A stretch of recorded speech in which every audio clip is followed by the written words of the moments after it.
Hi, good morning, everybody. Thanks for tuning in. We're just gonna wait maybe 1 or 2 minutes to let people trickle in a little bit um, before we get started. Yeah, and maybe while we wait, it might be a good idea to introduce the Kusini family that is joining us today. So from New Frontiers in South Africa, we have Pippa Hopkins and Megan, and I think Helen is here if I'm not mistaken. Yeah, she's here as well. She's hiding in a corner over there. And then we have Ignacio from Costa Rica Sun Tours joining us. We've also got Maru and Gabo from Tropic. Hello. Hi. And we've also got Julie from Gather Away joining us, Hi, everyone. as well as Matt and Megan from Manta. Hello, everyone. Hi there. And the only one that's not in attendance is Jules from Albatross, but they have some good content we want to talk about. So Tad and I will try our best to fill in. Yeah, so they do it a little bit useful stuff. downstream of the falls, and so All right, cool. So we'll get started. This is part 2 of our webinar series that we're going to try to do, once every quarter, just to change it up a bit. I know a lot of you guys, tour operators and travel advisors, are quite well versed with the destination. So we want to try to spin it a little bit and have a themed webinar. And today we're going to talk about family and multi-generational travel. So this is going to be a bit more, we're going to be jumping from location to location in different parts of the world. But basically, we're going to look at this webinar. We're going to start from kind of bigger overview, wider scope, and we're going to zone in on the product. So we'll start in, why the destinations that we offer are really good for families and multi-gen travel, as well as what kind of itineraries do we think will be good for families. And then we'll dive into some select product that we think are really good that you guys, should know when recommending family travel. And we'll cover anywhere from lodging, activities and touring, and different types of transportation. And then towards the end, we'll give you some of our best practices and selling tips coming from our team here at Kusini. Okay, so just to quickly preface, I pulled this stat. Oh, sorry. Did my thing disappear? You still have it. Oh, sorry. Give me 1 sec. I pulled these stats from the census, and the U.S. population age 65 and over grew nearly 5 times in the last 100 years. So we know this because the U.S. population is getting older and older. It reached about 55.8 million, or 16.8% of the population of the U.S. in 2020.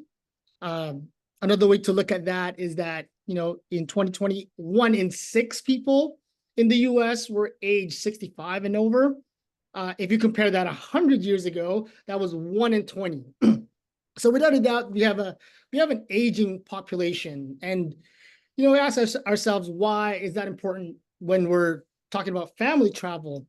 Well, we're seeing a trend, and we've heard this from talking to tour operators and travel advisors, our audience here, and saying multi-gen is what's selling at the moment, and we're trying to understand why. And there's a really good article here from Forbes that talks about the great wealth transfer, right? You've got a lot of baby boomers that have now retired. They're sitting on this money. What do we do with this, right? And there's a really good quote. I'll send you guys the article after this webinar. It's a nice quick read, but it talks about how bonding together is with your grandparents and your grandkids is so much more important, and giving while living is a gift that aging parents and grandparents may provide to their families, and it's also something that they can enjoy. You know, after coming out of the pandemic, these shared family experiences, you know, those selfies with the kids and the grandkids is so much more important. And this is, for a lot of people, is the real wealth that they want to pass on. Obviously, we're getting a lot of the matriarch and patriarchs of the family paying for those trips, but it's these quality times spent together is what we feel like is a real, you know, focus of family travel. So that's what we're going to try to uncover on this webinar, and hopefully give you guys the tools to be able to plan family and multi-generational travel. All right. So starting with, you know, how do we market this? Why, when selecting a destination, what are some of the things that you have to consider? And when you're creating an itinerary, what are some of the things that you want to consider? So I want to lead off with Julie from Gather Away. Julie, can you maybe tell us a little bit about why, you know, your destination is really, really good for families, because you're the closest to home. I think it's good to start with you. Of course. Thanks, Mark. Well, yeah, we're based in Jackson Hole, Wyoming, and cover Grand Teton and Yellowstone National Parks and the gateway cities. And really, Grand Teton and Yellowstone are one, you know, domestic destinations. So the vaccinations, the passports, the time to get there is definitely, you know, a benefit to, you know, stay domestic for many travelers. Also the opportunity to do a shorter trip because of that. You know, you could do a long weekend all the way through to a, you know, 10+ day, you know, adventure. This is a map of the Jackson Hole area. And one really great option for families, in particular multi-generational families, is to do a trip based in Jackson, Wyoming. Avoids the need to pack up and, you know, move a big group from place to place, which could be daunting for some families. You could do just a short getaway, you know, 5 days all the way up to 7 days. And from this base in Jackson Hole, you really can do all the adventure, soft to, you know, really thrill-seeking adventures. You've got horseback riding, kayaking, biking, hiking, rock climbing. I mean, you name it. If you like the outdoors, whitewater rafting, Snake River scenic floats, and really for families, all of these activities can be tailored for any ability level. So it really gets people out, gets them active. Even people that maybe aren't, you know, the most adventurous outdoors, it's really accessible here in Wyoming for everybody of all ages and abilities to kind of get out and have these experiences. And we are the gateway of 2 incredible national parks that are on many people's bucket lists.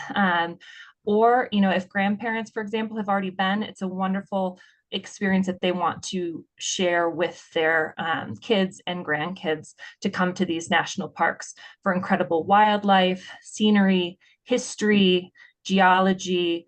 So it's both fun and adventurous, but also educational, which, you know, don't tell the kids, but they'll learn a lot while they're here and have a good time doing it. So that would be one option. And Julie, sorry, while you're there, if they're based out of Jackson, what does it look like if they want to go to Yellowstone? So Yellowstone is a big day trip from Jackson. So that is one of the considerations. It is a 10 to 12 hour day. And you're seeing the highlights. You're seeing Old Faithful. You're seeing the Grand Canyon of the Yellowstone. You're seeing Yellowstone Lake. But it really is a big day. So that's a great point, Mark. If people are interested in spending more time in Yellowstone, then we definitely recommend an itinerary that would move between at least 2 locations, so that you can spend time in the Jackson Hole Grand Teton area and then immerse yourself with 2 to 3 days in Yellowstone to get a more in-depth. But it is possible to see Yellowstone from Jackson Hole as a day trip, but you'd really just want to do one big day to see the highlights.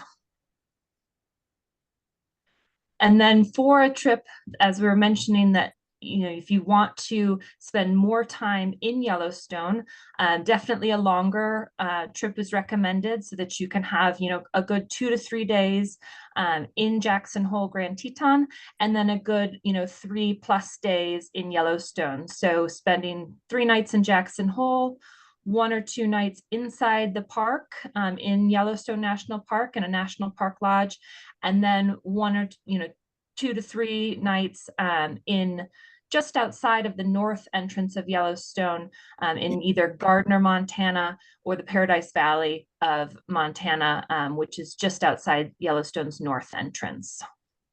Oh, awesome. Yeah, thanks, Julie. Of course. And then moving on, also not as far from home is Costa Rica. Ignacio, could you tell us maybe a little bit about why Costa Rica is such an awesome place for families? Sure, absolutely. First of all, good morning again, everyone. Here I am enjoying some delicious Costa Rican coffee. Hope everybody has a cup with them. My number one reason to visit Costa Rica with families is because we are an open air museum of nature. And we try to teach the kids to become ambassadors to protect the environment. That's something very important to us. Costa Rica is a tiny, tiny country. It's only 0.03% of the world's surface. But in Costa Rica, you can find 6% of the world's biodiversity. So that's something to take in account.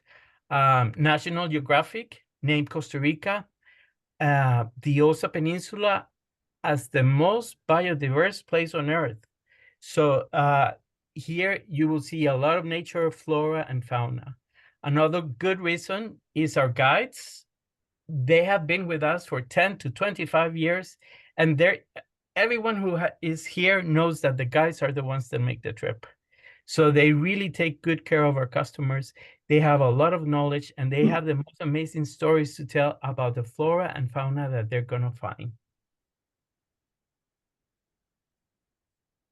This is another great reason to visit Costa Rica with families. It's very accessible, very easy access. Costa Rica has 2 international airports, and we have many flights directly from the US. To give you an idea, a flight from Florida to Costa Rica is only 2.5 hours. And we have 6 daily flights from Florida. So just imagine that. Here's the second international airport that we have. And you saw on the slides all of the airlines from the US, but also here we can find from Canada and all of the airlines from Europe that fly directly to Costa Rica. And obviously, we provide very good rates for kids. They have special discounts in accommodation, tours, and they're able to go into the national parks. Up to a certain age, they're able to go in for free. So that's good news. And obviously, all of our venture tours. And so then, Ignacio, if you were to create an itinerary, especially for families, what would that look like? Can you tell us a little bit about that? Right, absolutely. This will be a perfect itinerary for families. This is just a sample itinerary where they go to 2 of the adventure capitals of Costa Rica, which is Arenal Volcano and the North Pacific of Costa Rica. This is 9 nights. They will start in San Jose, which is the capital of Costa Rica. And after that, they will go to Arenal Volcano, which is a national park. Here, they can do hot springs, wildlife observation, canopy tours, canyoning, horseback riding, ATVs, hiking, waterfalls, you name it. And the same thing applies for Rincón de la Vieja, which is the North Pacific of Costa Rica here. So they are in good contact with nature. And we end up enjoying the beach for some relaxation. We also offer surfing classes for kids. They really enjoy this. And the water here in Costa Rica is really warm. So everybody stays in the ocean for hours and hours. And Ignacio, how long are those drives in between the locations that you mentioned? Sure. Most transfers will take around 3 hours from one location to the other, but we do things a little bit different. So for example, a family that will join us, we will stop in a small town in Costa Rica, and we will take them to a local market, and we will give the kids a list of ingredients that they have to buy in Spanish. So they have to go from one stand to the other, buying the tomatoes, the onions, everything that they're going to do. And after that, we take them into someone's home with kids. They prepare the meal. And after that, they sit down and eat with the kids and interact. And that's a great way to know the culture of Costa Rica. That's amazing. Yeah, thank you, Ignacio. I think that's a really good overview of a nice and easy family trip, not too far from home, right? With almost, with easy access from all across the US. Sticking to Latin America, I want to head over to Ecuador and talk about some of their family-friendly experiences and, why their take on the Galapagos is really good for families. Yes, Mark, thank you very much. Well, Galapagos is a place for everyone, right? And families enjoy a lot in the Galapagos Island with our island hopping program. So there are two ways of exploring Galapagos. One is on a cruise ship, and the other one is land-based. Our island hopping program starts in Baltra, which is where the main airport of Galapagos Island is located. It goes to Santa Cruz Island, where the main town of Galapagos is. And then after a couple of days to Floreana, which is the most remote inhabited island of the Galapagos archipelago. And then to Isabela, my favorite. And it has a lot history, nature, trekking, snorkeling as well. So it's a great place to explore. These three islands tells a lot of the history and nature of the Galapagos. Why is very important for families, or say is different the island hopping program than the cruise ships options? Because we have immersion just on arrival. As I mentioned to you, you have to reach the Baltra airport when you arrive to the Galapagos Islands, and then you have to cross this Itabaca Channel is the name that of the gap between Baltra and Santa Cruz. And instead of just crossing it, with our program, your clients will have immersion and water activities, so kayaking, snorkeling, and children will enjoy the fact of having water as soon as they arrive to Galapagos. We have an office in Puerto Ayora, which is very easy for us to organize things, and of course, contacting with locals, which is our core in our programs. So for the water activities, your clients will say, go to the VIP lounge, have a quick snack, and then the water activities, go to the Santa Cruz Highlands, which are great for children. The giant tortoises are the symbol of the Galapagos Islands. Then we go to Floreana Island. Floreana has a particular historical background. Pirates used to come here, so it's incredible to learn that some monuments were left aside to mark the places where they were hiding treasures, for example, right? And there are exploring of the highlands, and we of course have transportation, so all family can come in. There are not difficult trekkings or say hikings on this program, because all family can participate. And it's incredible to have this mixture of history and nature on such a magnificent place as Galapagos Islands is. One important thing of the island hopping that we have to highlight is with families is that you can take the time, or say even change the activities that you have on schedule.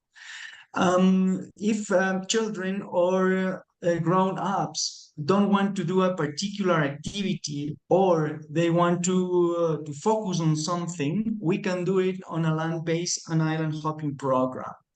Instead of the typical cruise ship that has to fit to the schedule of the cruise ship, with the island hopping and the land-based programs, you can take the time according to what you want and according to what your children say are willing to focus as well. So it gives you more flexibility to yourself.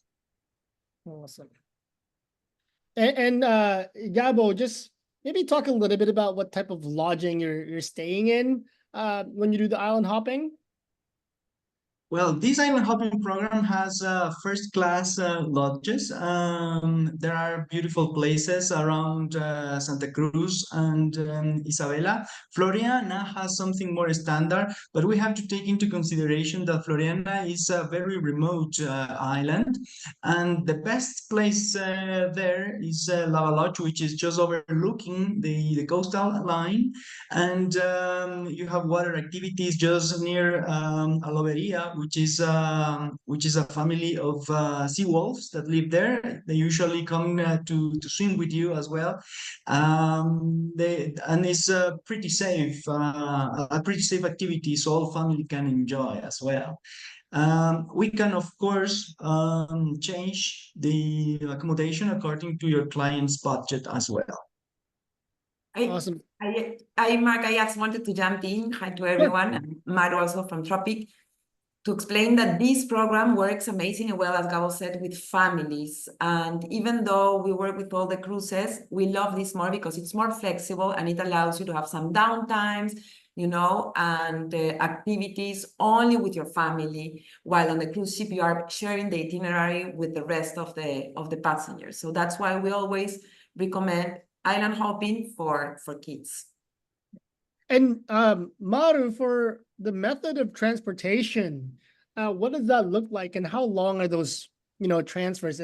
We always got to be very cognizant about those long, especially with kids, right? Well, we have actually launched a shared departure for this island hopping because we want to promote Floriana. We are in love with Floriana. Like Gabo said, this is an island filled with mysteries and it's the most remote. It reminds you of how was life back in the day in the Pacific. So for that, we have the usual speedboat, and it's around 2 hours from one place to another. And depending on the season, it does move a lot. But you can, take a pill for seasickness, and it works out perfectly. If you do it on a private basis, you can have flights. Floriana doesn't have an airport, but you can go from Cristobal to Isabela or Santa Cruz. So it will depend on what you're looking for. But Floriana is such an adventure, something that you will put on your photo album and remember forever when you reach this island where the pirates live and you were in the hotel of one of the descendants of the first settlers of Galapagos as well. So that's for the memories we were talking about from the Forbes article.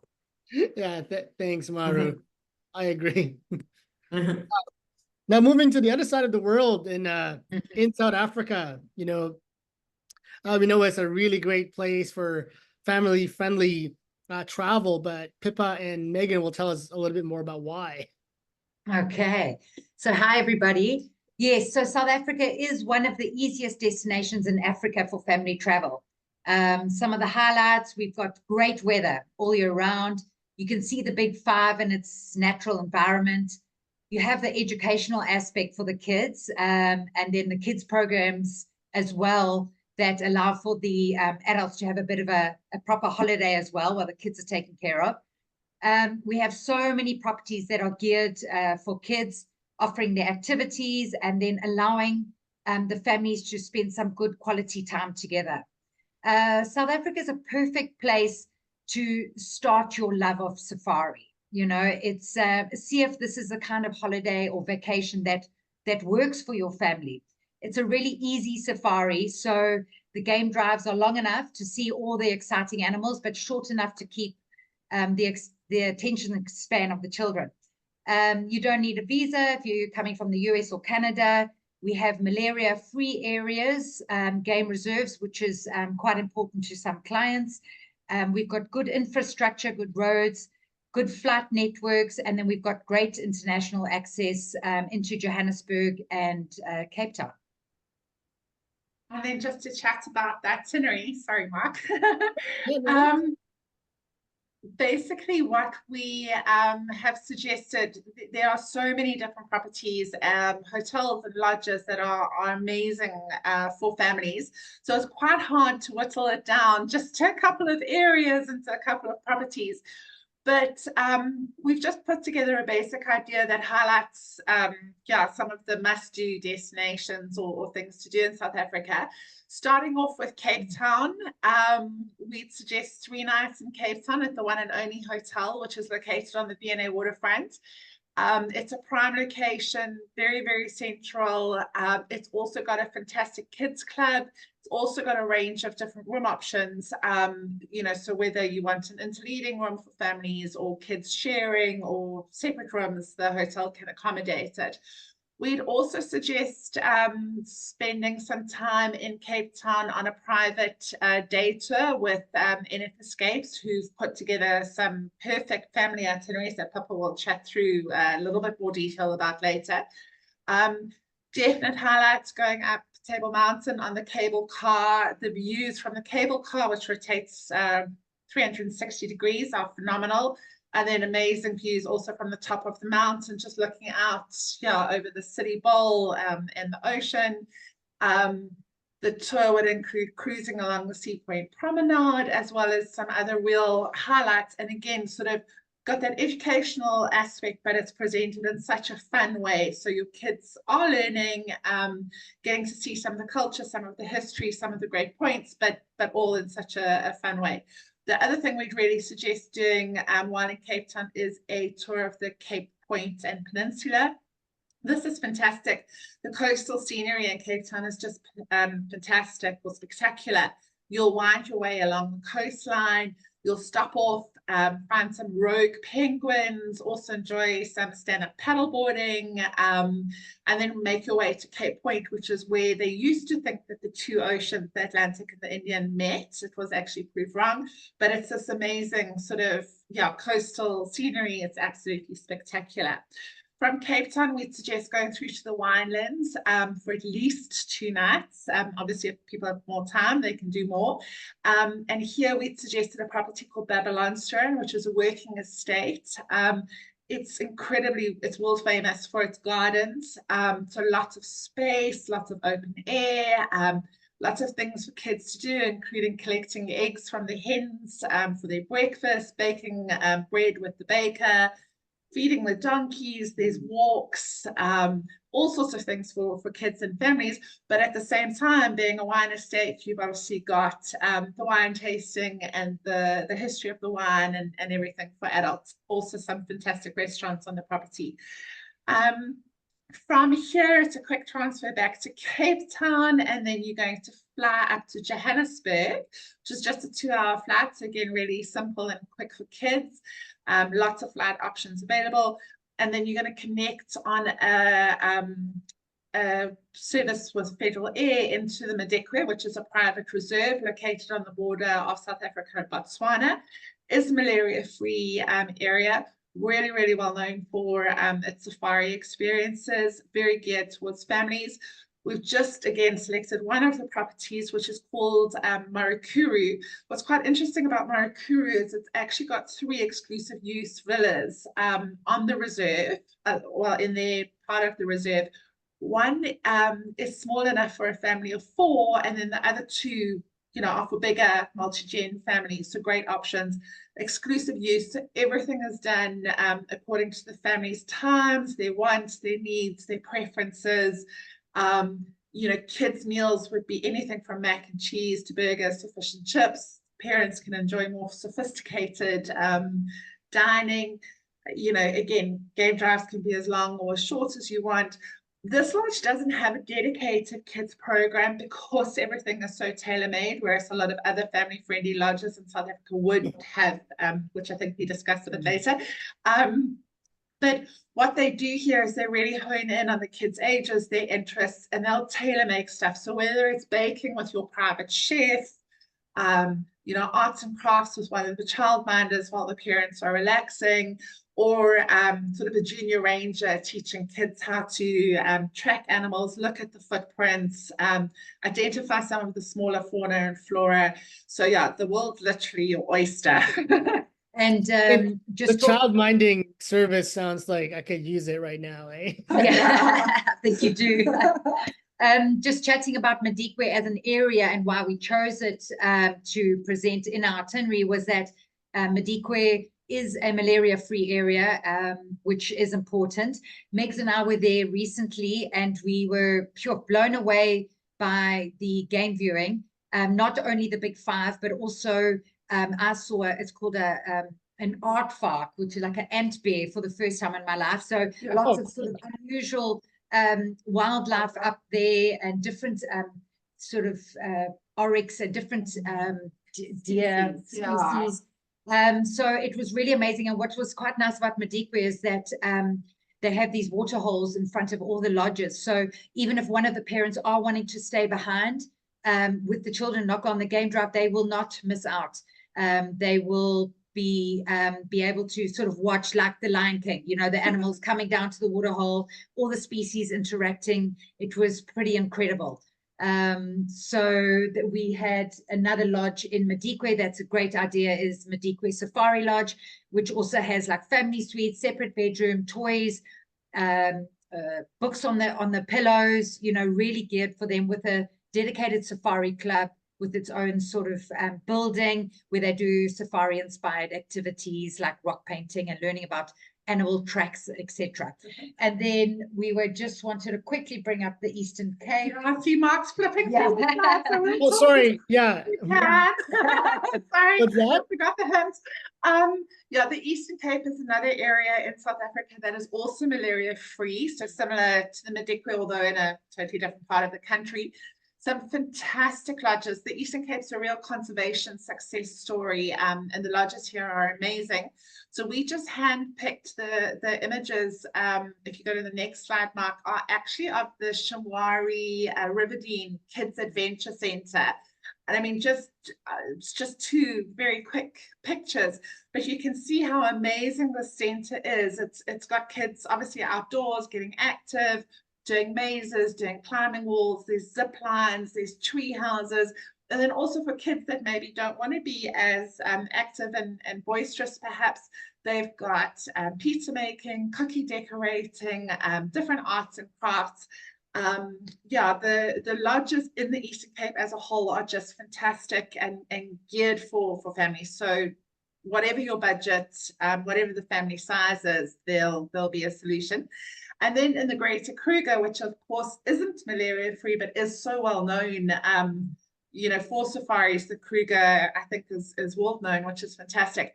And again, there's a myriad of different lodges here. Just the one that we handpicked here is Sabi Sabi Bush Lodge, which is in the Sabi Sands. This kids eco center, which is called the Ellie Fun Center, to me is one of the best that I've seen. Was actually specifically designed by childcare professionals, and they've got properly qualified teachers actually that will look after the kids that are on safari. Again, a whole range of bush themed activities, from arts and crafts to junior ranger programs. The food setup here is amazing. It's perfect for kids. They've got everything from your less healthy sugary cereals to your more serious nutritious stuff. Dinners are amazing. Yeah, and just all around, the rooms here are great because even the luxury suites, which are your lead-in rooms, can accommodate 2 adults and 2 children, which is really nice if you wanted your kids in the same room. They've also got 2-bedroom villas. So again, a huge range of options, and there really are a lot of different lodges in the area that are fantastic. Awesome. Thanks for that, Megs. That is really cool. Lots of really cool options. And I'm gonna, when we go to talk about product, there's a really cool experience that I think Helen just did in Thorny Bush that we'll talk about in more detail in a sec. But unfortunately, Jules cannot attend today, but I will talk a little bit about some family-friendly things that you can do in Kenya. and Tanzania. In talking to Jules, I think focus should be staying in a lot of the conservancies. And that's partly because, especially when you're traveling with kids, it's good to just get out of the vehicle. You don't just want to do game drives over and over, right? And there are some fantastic properties there and collections that have really good kids program, like in this case, shown in these photos in this chart below, is from Elawana, featuring specifically Loisaba. They've got activities anywhere from mountain biking for older children or camel riding.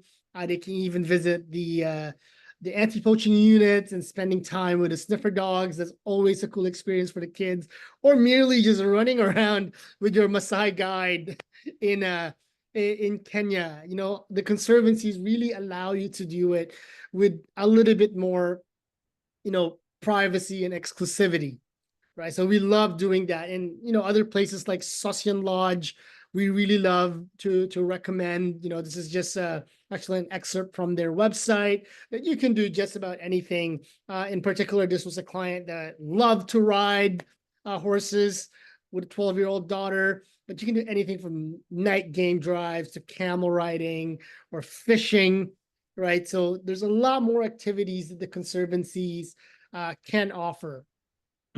I particularly love the Olpejeta Conservancy as well. We recently visited it on our fam to Kenya. God, that was about 8-9 months ago. Time has really flown by. There's a lot of things that you can do there, from visiting the rhinos, the Rhino Center, visiting the chimpanzees. Likewise, they also have the anti-poaching unit that you can do. So once again, a combination of a lot of these really cool activities that's geared towards kids, and they're not going to be bored. Moving on the other side of the border in Tanzania, I think oftentimes when we assemble an itinerary in Kenya, we tend to, just spend a couple of nights in Karatu, in Ngorongoro Crater area, but especially with families, spend more time by the farms in Karatu, specifically Gibbs Farm, where you can do a whole slew of activities, from, petting rabbits, hanging out with the farm animals, which, now that I have a 1-year-old and a 2-year-old, they sing Old MacDonald like nonstop. So the farm element is such a big thing for the kids, or they can harvest their own carrots and look over the garden, right? So having more time in this area, 4, even 5 nights, some people recommend, is really, really good for kids before you head on over to the Serengeti and enjoy those bumpy game drives. But after the Serengeti, there's no better way to do that than to head on over to Pemba Island, right, Matt? It's quite a bit of a long transfer, but as soon as you get to Pemba Island and spend time at the Manta, guarantee you your kids and your family will have a great time. So maybe Matt and Meg, you guys can talk a little bit about what's a day like for family when you're staying at the Manta? Thanks for that intro, Mark. Very cool intro. Very smooth. You're welcome. Straight from Gibbs Farm over to Pemba Island. Well, we can certainly testify to the multi-gen trend, that's for sure. Over the last couple of years, we've been inundated with bookings with small groups. They're mainly not such young kids, mainly teenagers. And we realized that, we certainly had to do something about accommodations. So we've built some very cool family villas that we'll be able to see just now. But we also have spent a lot of time curating some more activity. We've always been a place, traditionally for a very long time now, we've been a place for honeymooners and the kind of the tropical paradise getaway, etc. But kids absolutely love the remoteness of where we are too. As I say, we are super remote, but the sea and what we are doing with the ocean at the moment and all the conservation work that's happening is something that really gets a lot of interest from families. And And actually, we're starting to build up a Kwanini family impact journey. We're going to call it a Kwanini impact journey, which is educational, in so that they can really understand that it's not only the green that needs to be understood, but there's no green without blue. And so there's a lot of work in that.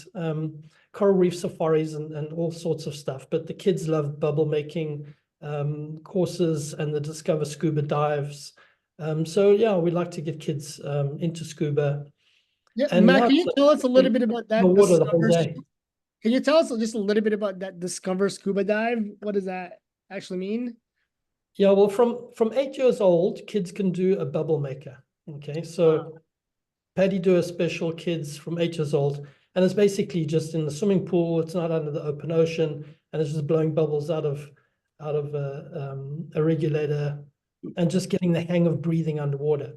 And then when they're 10 years old, they can do a Discover Scuba Dive, which is basically spending the day with an instructor, doing a few hours in the pool, going through some skills, and then a shallow dive or two. And that is probably actually the most popular offering that the dive center gets involved with guests. They love that.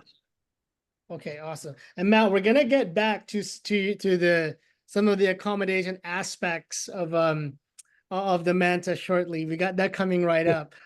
Cool. I initially had planned to do a bit of the discussion, but in an effort of to keep the presentation moving, we're gonna leave that towards the end. I want to just quickly transition to some of the really neat products that our team here at Kusini have handpicked just to present to you guys some of the options that we can do starting in Costa Rica at Senda Monteverde. Ignacio, you want to tell us a little bit more about this property that you guys have? Sure, absolutely. It's located in the magical cloud forest of Costa Rica. Monteverde translates to Green Mountain. And actually, the picture that you see on the background here is Monteverde. So it stays green all year long. It's an amazing place to visit. And the hotel offers villas with 2 bedrooms, 2 bathrooms, perfect for families. They can accommodate up to 6 people there. So it's a great place to go and visit. And they have, can we show the next slide, Mark? They have the most incredible programs for kids. So painting programs, cooking classes. They have special rubber boots, all sizes for kids so that they can go into the forest and go and visit. They also, just behind the hotel is a private reserve called a Guti, where anyone staying at the hotel can go into there at their own pace and go and enjoy the nature and all the animals. You can see the beautiful bird on the right-hand side, which is a quetzal. And this area is very well known for that beautiful bird. So a lot of people come here and enjoy this beautiful bird that is perching on a tree. And it's incredible to see. And right below, you can see them in some painting activities right there at the hotel. So there's a lot of things to do at this hotel for kids and families.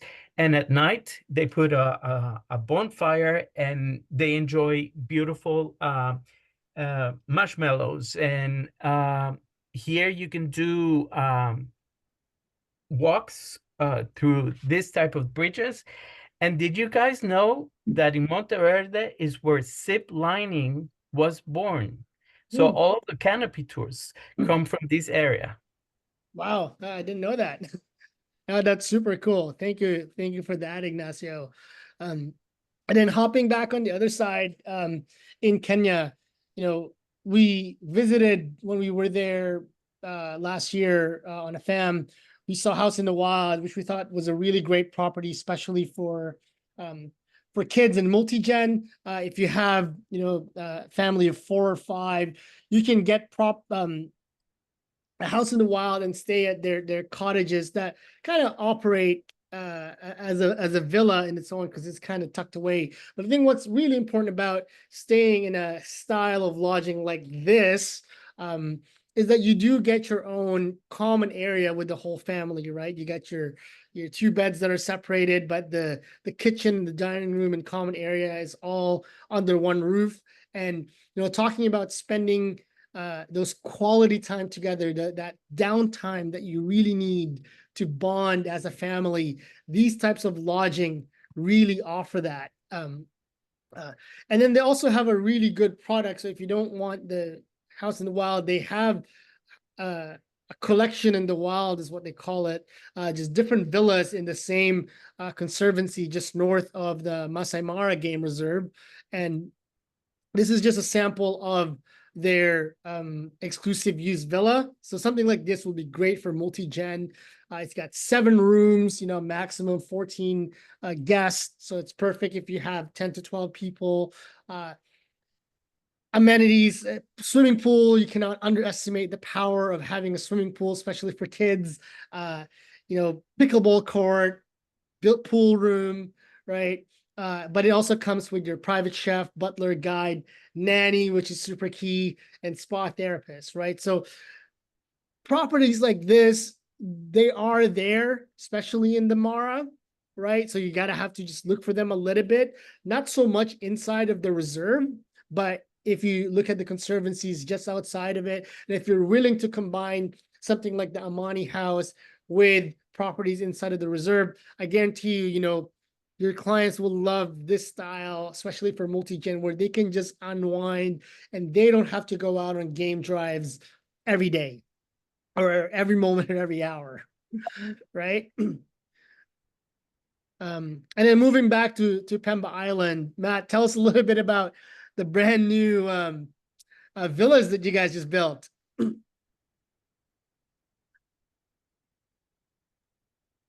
Yeah, this webinar is quite it's like perfect timing. We are launching that room this week. The one that you see in the picture now is our seafront family villa. Because of the demand, we were squeezing people into seafronts and superior garden rooms, and we just had to build out a little bit bigger for groups to be able to stay together and share the space together. So there's a little pool in the middle there. But this isn't the new Ocean View Villa, I'm afraid, Mark. The next, Oh, sorry. put it another slide. That's the seafront double. Right. That's also new, but been going for 1 year. This is the new Ocean View Villa. Right. It's a family from Boulder, Colorado, that enjoyed some time with us last week. So we've just finished the rooms now. Can you go to the next slide, maybe? If you have another yeah, one. I didn't get that in time because it came in Well, this morning. too new. Yeah, I mean, it's too new. It's not even on our website yet. It's going to go up this Right. week. So, good timing, but maybe a couple of days too early. Yeah, we were just So a couple of days too early. We're just answering the demand, basically. And they're places where you can really disconnect. And then the difference between this and any other of our accommodation is the fact that there's in-house dining, breakfast, lunch, and dinner, and a big pool, etc. So Matt, what's the difference between these new villas and the seafront villas that you guys have? it's just bigger. There's more space, very spacious balcony and veranda and pool, and then the in-house dining. Although we do deliver, dinner to honeymooners who want to have dinner in the room sometimes and everything, it's not geared to that specifically, but there's a fully stocked bar, and full service at the villa. Sleeps up to 6. Oh, awesome. Thanks. Yeah, so we'll send through some of that new content as they come through, eh? Yeah, absolutely. Absolutely. Yeah. Thanks, Matt. And then hopping back to South Africa at the Kamara House, when I was perusing through the New Frontiers Agent Zone, Helen and her family just recently traveled through Thornybush, and she wrote a really good report on why the experience there is awesome.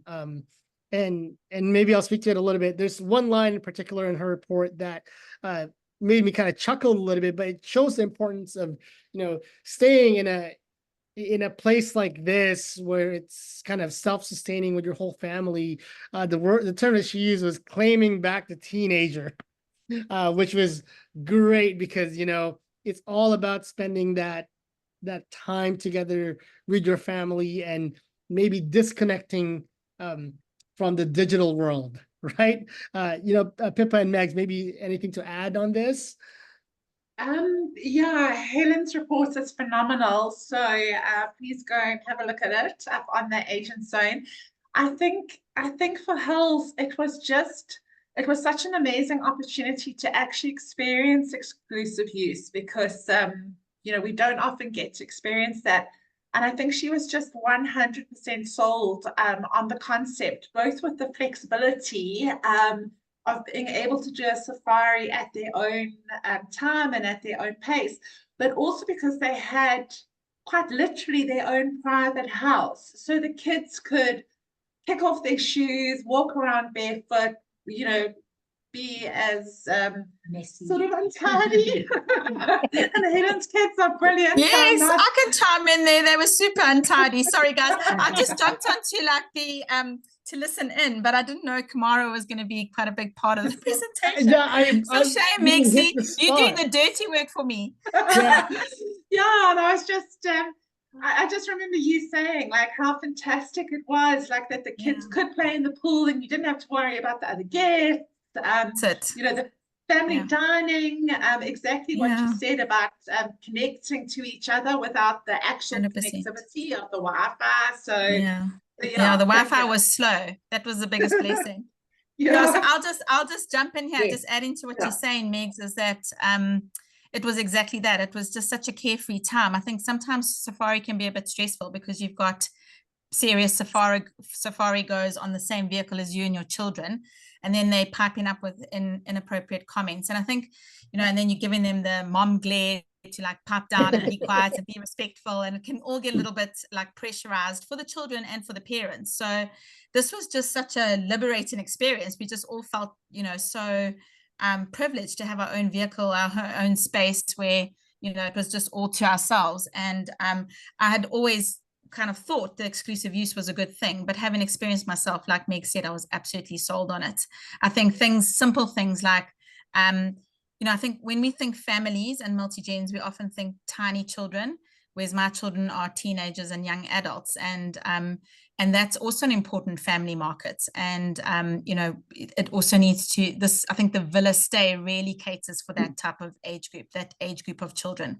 You know, because there was no Wi-Fi, they were doing crazy things like playing Marco Polo and handstands up. I mean, my oldest is 19. I was like, what on earth's going on here? But, you know, those are things that they'd kind of become a little bit disconnected from. And I didn't have to say like, shh, there's a person in the corner trying to read their book on their lounger and have some peace. So it was that real freedom. And I don't know, anyone else that's got teenagers or tweens, mornings are not the greatest for them. So now you're going for your morning coffee before you go on the game drive and you have to make small talk with strangers. It just doesn't go down well. Whereas here we were all gathering with our gowns, you know, mumbling to one another as a family in the kitchen, having our coffee together before we went on the game drive. It just all flowed so in such a carefree, natural way that just really gave us all a break from the pressures of life. So yeah, so if anybody's needing some, you know, inspiration in terms of why to sell exclusive use for families, especially with older children, I would say, because perhaps the younger children are better at lodges where there are structured programs of, you know, baking cookies, making pizzas, all those kind of things, where, you know, they could cater for that at the villas, but maybe smaller kids would be a little bit bored. But for older families, definitely. Yeah, thanks, Hals. Yeah, I thought I would add this because it just hit the nail in the head here. It's pretty spot on in what we're trying to talk about. So then we'll head back to North America, Julie, and maybe talk about some of your favorite family-friendly lodges in the Yellowstone ecosystem. Perfect. Thanks, Mark. Yeah, just echoing what everybody else has been saying, you know, having not just the activities together, but really a space to gather just with your family.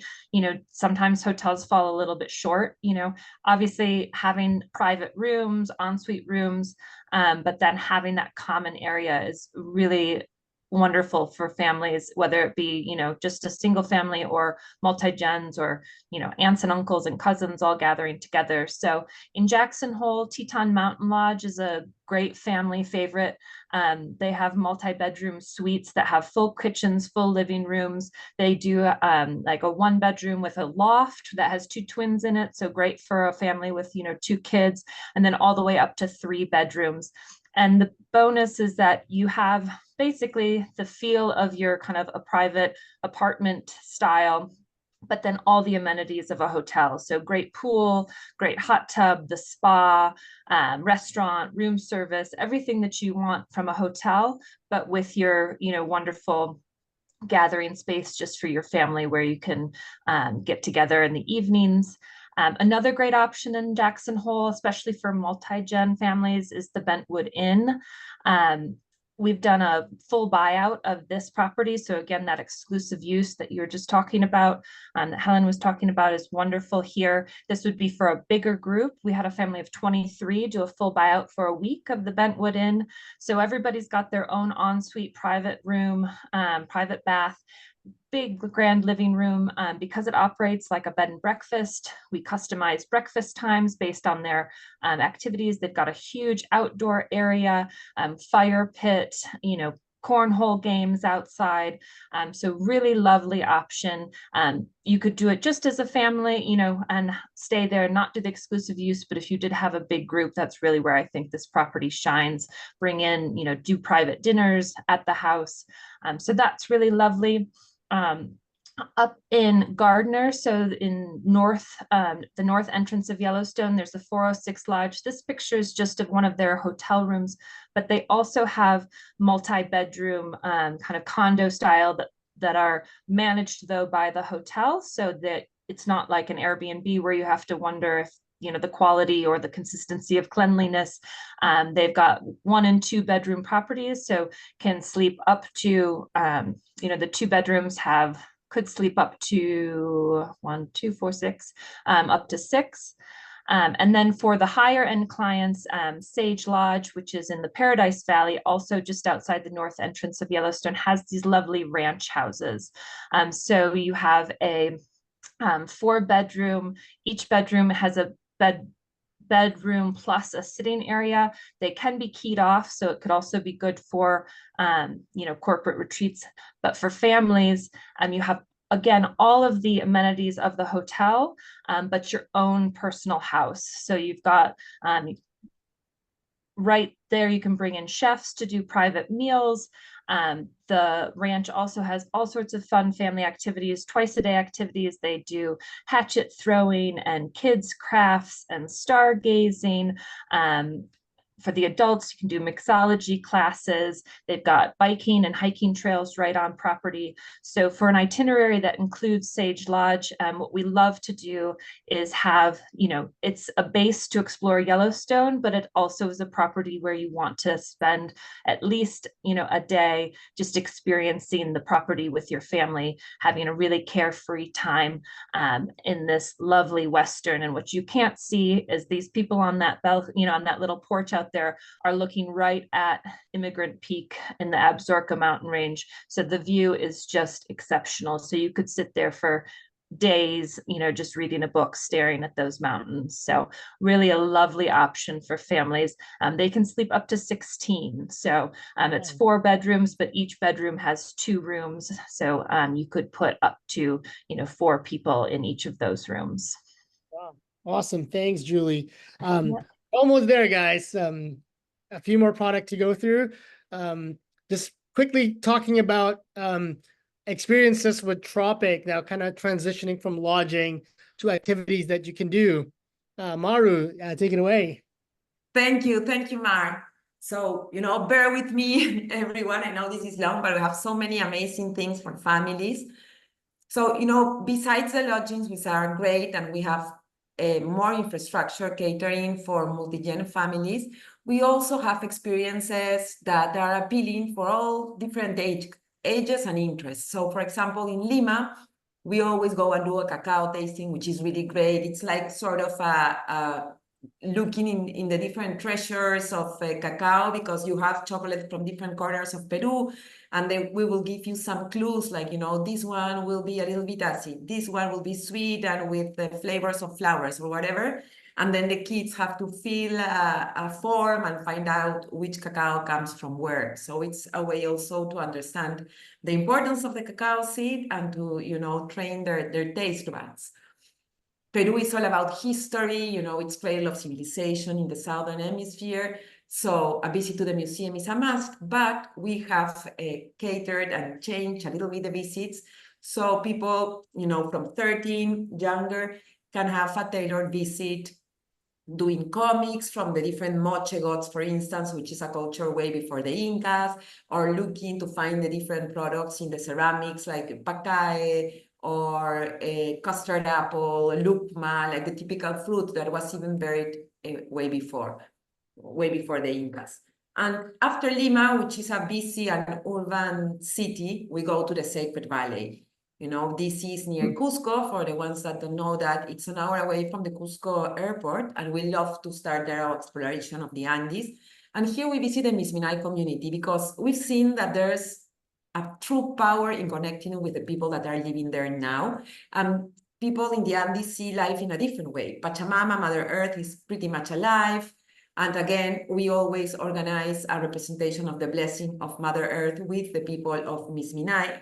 You know, they want to show our guests how do they do their daily activities and the connection with Mother Earth, and also the mountains, which are sacred. So, you know, we do a representation of what is usually used in that.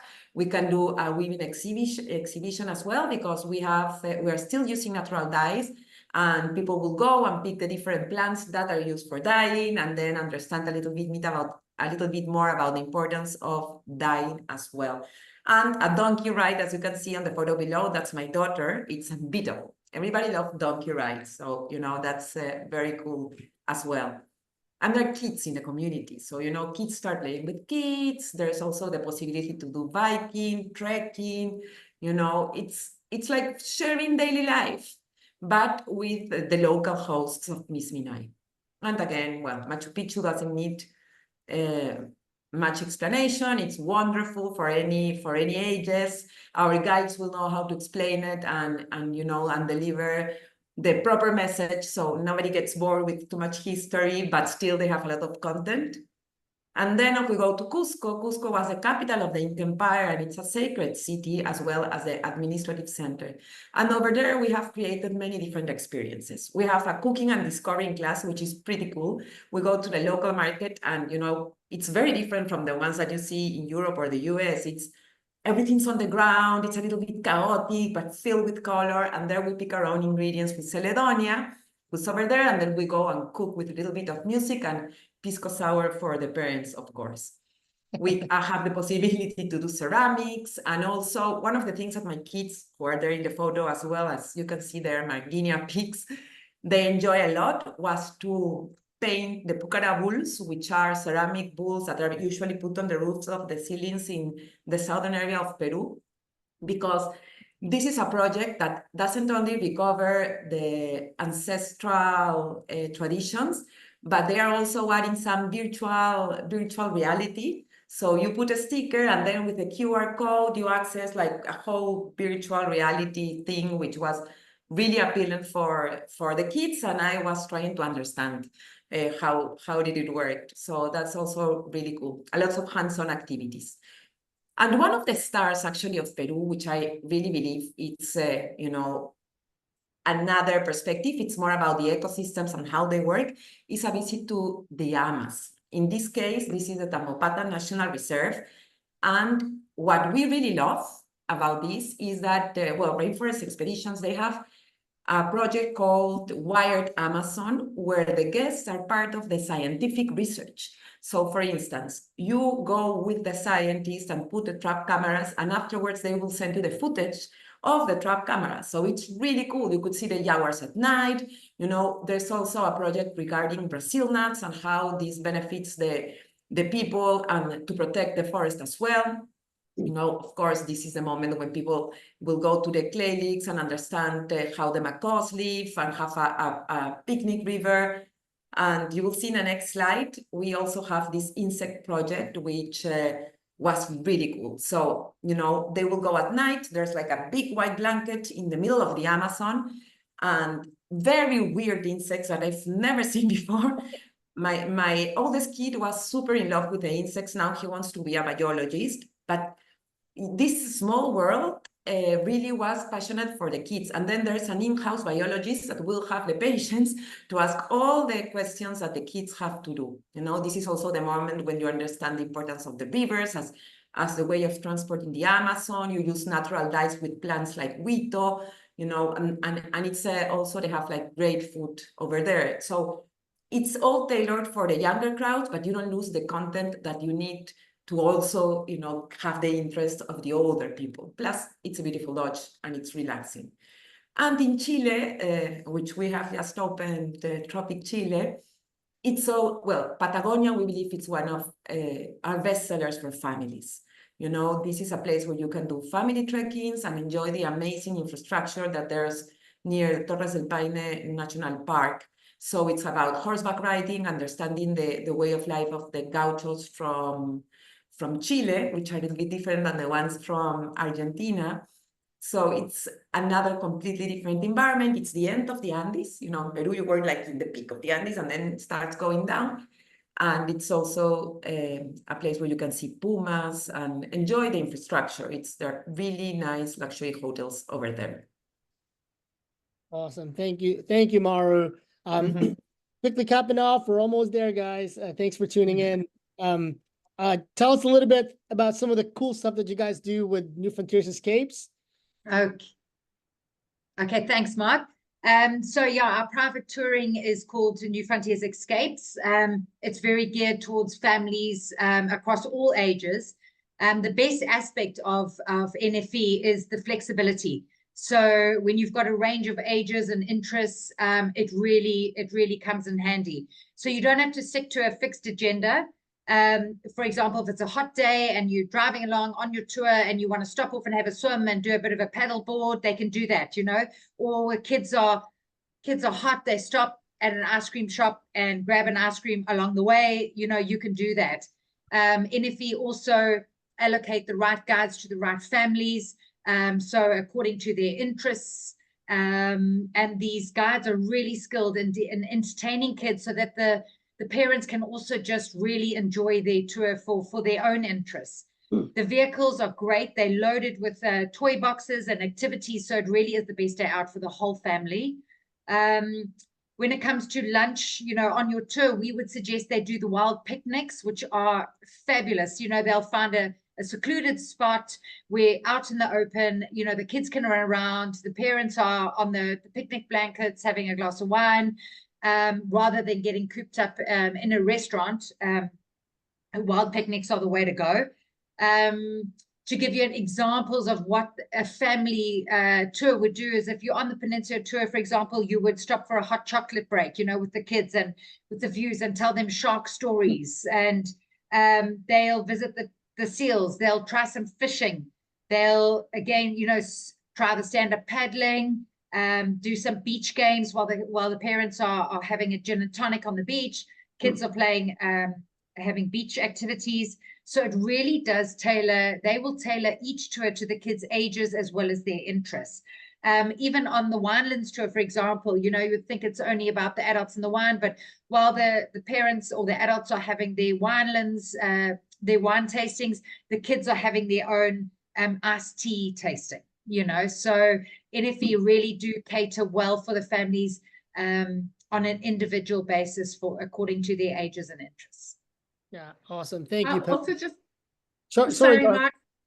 I just wanted to also add that one of the great things is that they've got an onboard pantry. So we know that when kids are well fed, yes, they I agree. So and it's a little gourmet pantry, so filled with lots of tasty treats and all sorts of stuff. So yeah, really fantastic. Thanks. That's actually key. Yes, that is key. Yeah, and Ignacio, just some more. Tell us a little bit about how you guys do the touring in Costa Rica. Absolutely. We also, for families, recommend this hotel. It's called Arenal Observatory Lodge.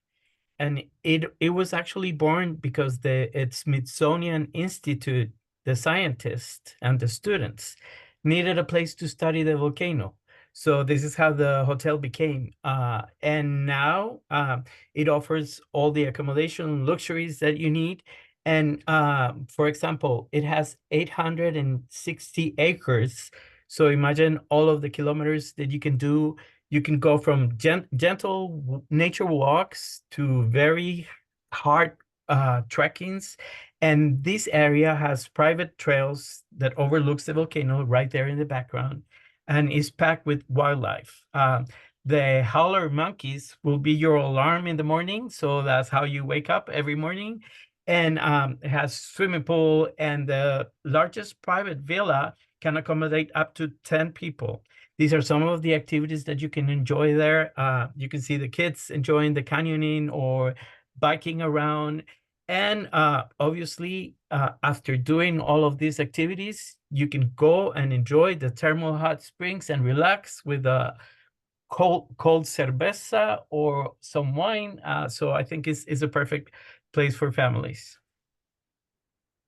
And just to add on, obviously, we have our own buses, mini buses, but for the high-end market, we have luxury 4x4 cars where we will throw in a picnic basket with wine, cheese, stop in the middle of the way so that they can enjoy a beautiful view and they can stretch their legs so the kids can enjoy. And also we will bring snacks and everything for the kids.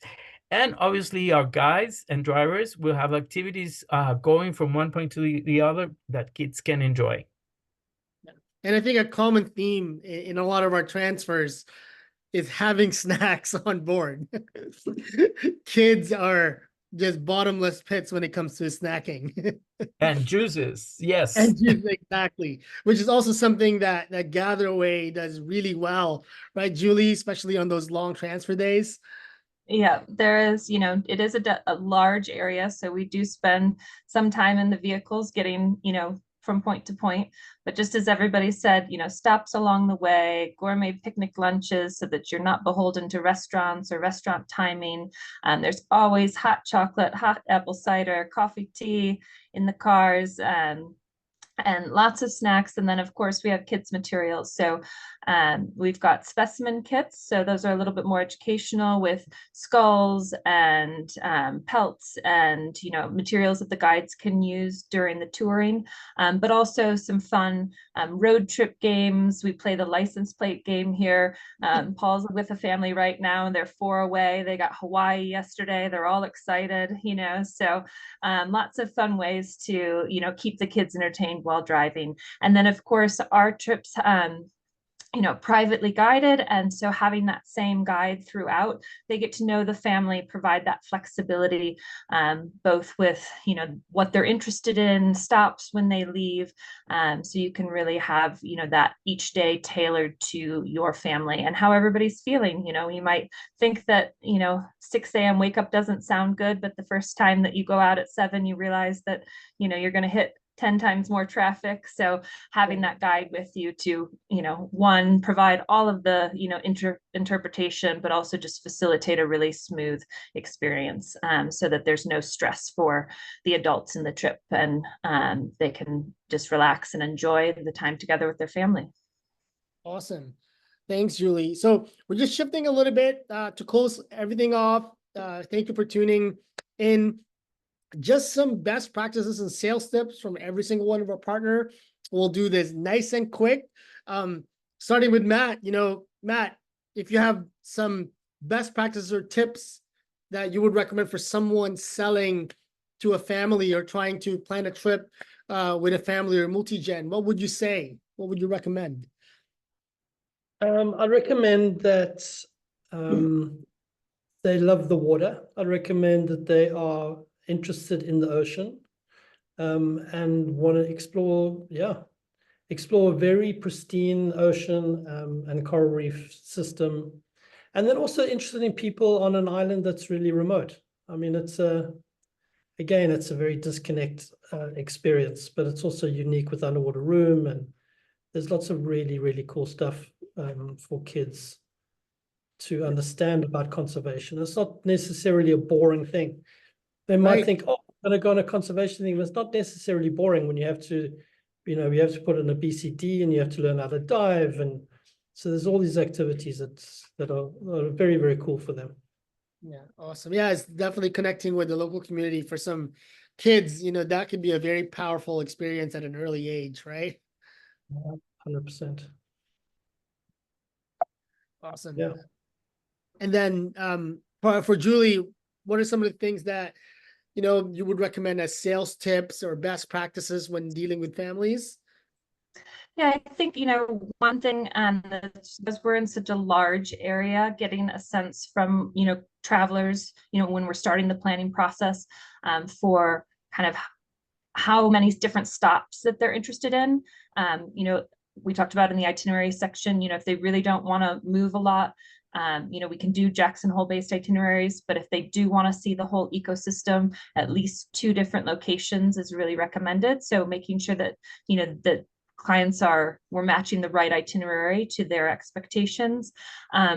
Budget, of course, obviously these are kind of more nuts and bolts, but a lot of travelers anticipate a domestic trip being a less expensive experience. Unfortunately, that's not the case in the Jackson Hole, Grand Teton, Yellowstone, Greater area. So getting really kind of clear on budget expectations so that we can make sure that it is the right fit for them. And then also, just getting a sense of the activity level, any mobility concerns. We can accommodate kind of the whole range from, very calm, nature-based, limited adventure to, thrill seekers and everything in between. So just having those kind of nuts and bolts laid out initially really helps us to kind of tailor the right itinerary, because there are options, as we've all discussed in all of our destinations. Really what we've presented is just a kind of a snapshot of a few of the options. And so, if this doesn't necessarily fit exactly what your clients are interested in, that doesn't mean that the destination isn't the right fit. So having that conversation is really helpful. Yeah, I agree. And then Ignacio, some tips on your side?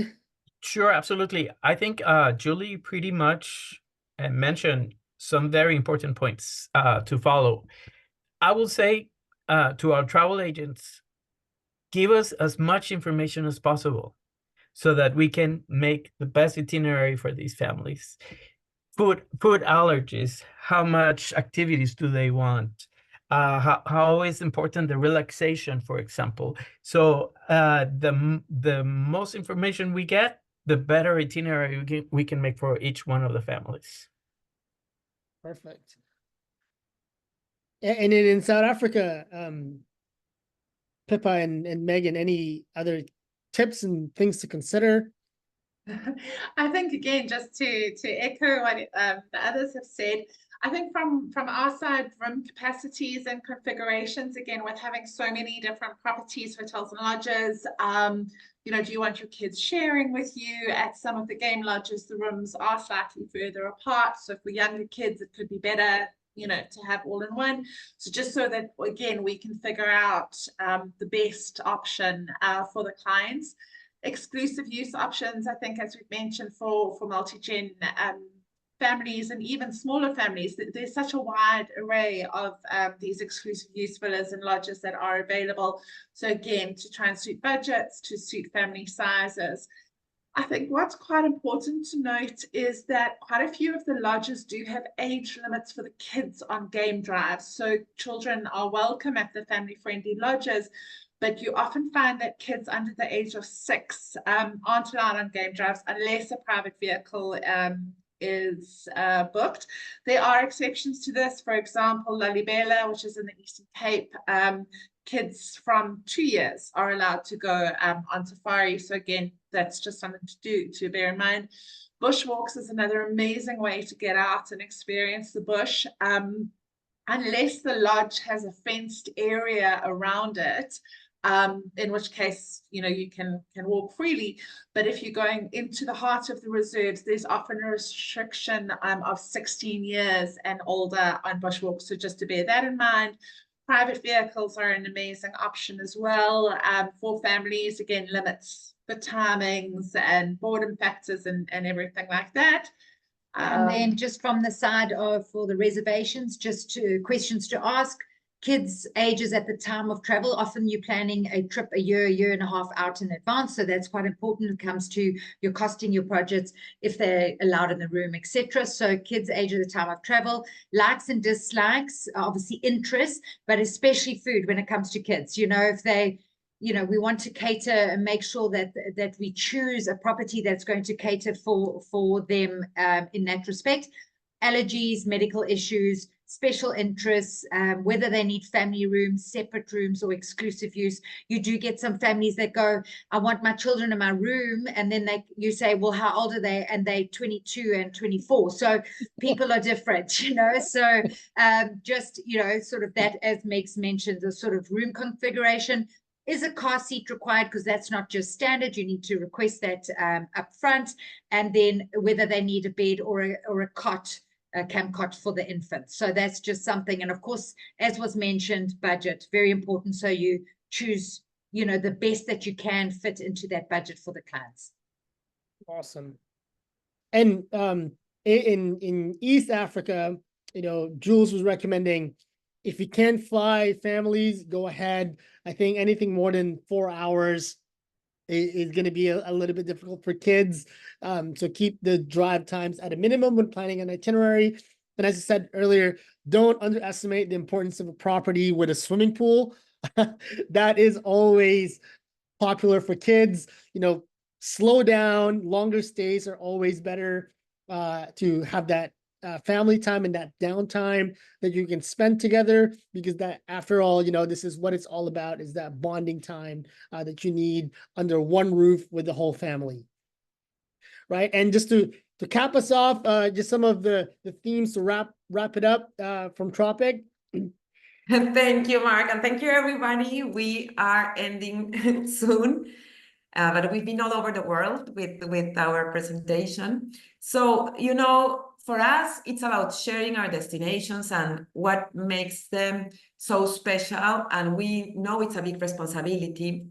At the end of the day, people are coming to Ecuador, Peru, or Chile to broaden their kids' hearts and also minds. So we take that very seriously, and usually that's where they approach their first experience as naturalistics in the Galapagos. They connect with other ways of seeing the world in the communities in the Andes. They explore the insects, like I was saying, in the Amazon.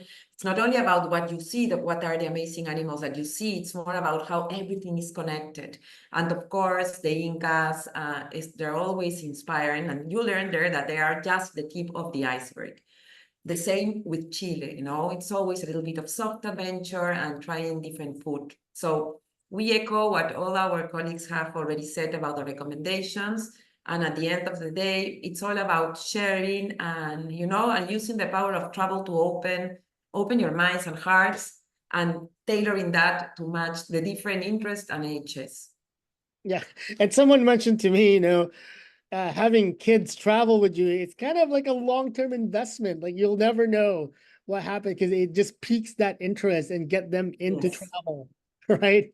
So yeah, I think that's it. Thank you, everyone, for tuning in. I know there was a lot of content. Sorry that it went a little bit over time. We'll send you a video recap, and we'll try to chop it up into the different pieces so it can be a little bit more consumable if you want to send it over to some of your team members. But from Kusini Collection and all our partners that tuned in, thank you very much. Hope you guys enjoyed this presentation. Thank you so much. Have a great presentation. Thank you, Mark. Goodbye. Thank you very much. Good to see everybody. Thanks. See you. Bye. Bye. Bye.